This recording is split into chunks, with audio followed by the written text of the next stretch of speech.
Saudara-saudara yang kekasih di dalam Tuhan, mari kita mengambil waktu sejenak untuk merenungkan firman Tuhan pada saat ini. Di dalam Yesaya pasal yang ke-6 ayat yang ke-5. Lalu kataku, celakalah aku binasa, sebab aku ini seorang yang najis bibir. Namun mataku telah melihat Sang Raja, yakni Tuhan semesta alam. Komentar Nabi Yesaya ketika dia melihat Tuhan, ketika dia melihat Sang Raja alam semesta, dia merasa bahwa dia akan mati, akan binasa karena najis bibir, karena orang berdosa. Pengalaman Yesaya seharusnya adalah pengalaman saudara dan saya. Kita adalah orang berdosa.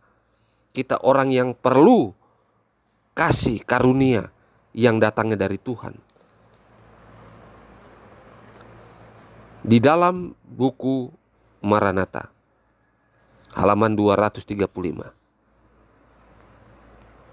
Mereka yang mengalami penyucian Alkitab akan menyatakan roh kerendahan hati.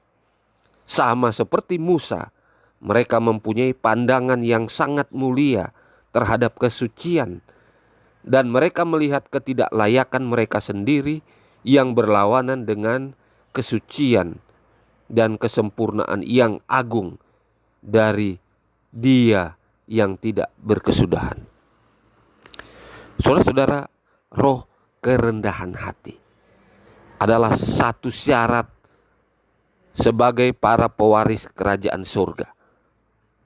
Roh kerendahan hati ini harus dimiliki oleh saudara dan saya kalau kita mau tetap terus di dalam kebenaran sampai kita diselamatkan. Warga surga adalah warga yang penuh dengan roh kerendahan hati, bukan kesombongan. Ketika kita melihat contoh dari Musa yang dikatakan seorang yang paling lemah lembut, yang rendah hati di dunia ini, dan dia sekarang sudah berada di surga. Kita patut mencontohi kehidupan Musa ini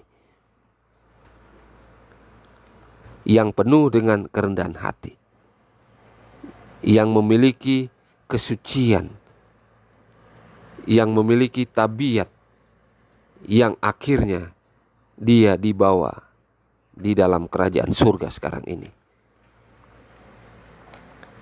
Saudara-saudara sekalian, tidak gampang untuk menjalankan dan memiliki roh kerendahan hati.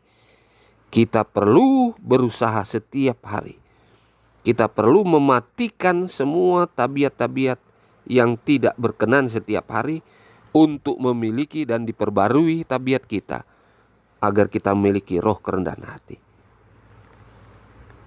Ketika Yesaya mengalami kehidupannya, melihat Tuhan di surga yang begitu kudus, maka ketidaklayakan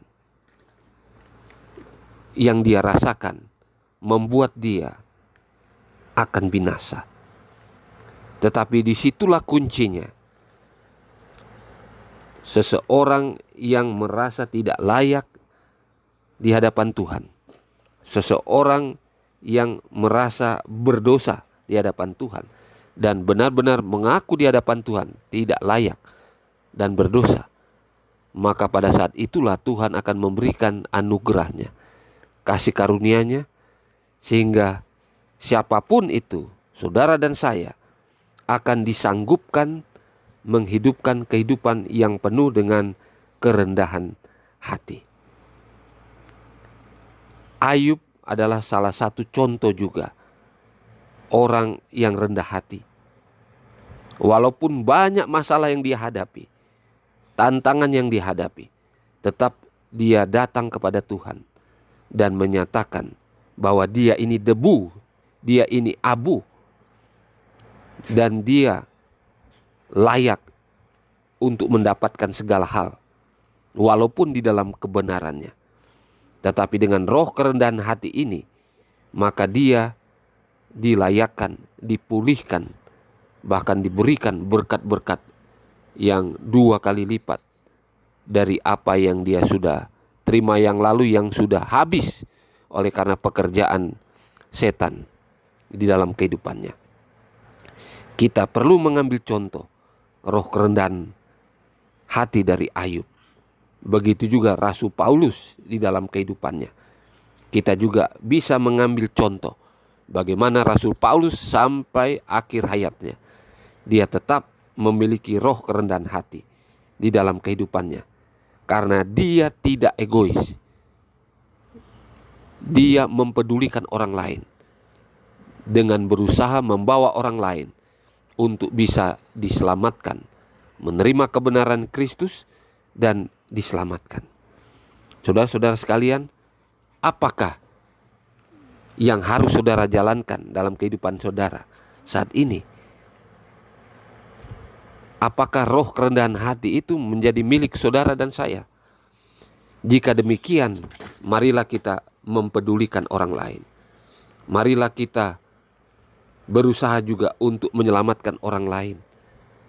Karena itulah yang menunjukkan bahwa kita memiliki roh kerendahan hati. Roh dari warga surga.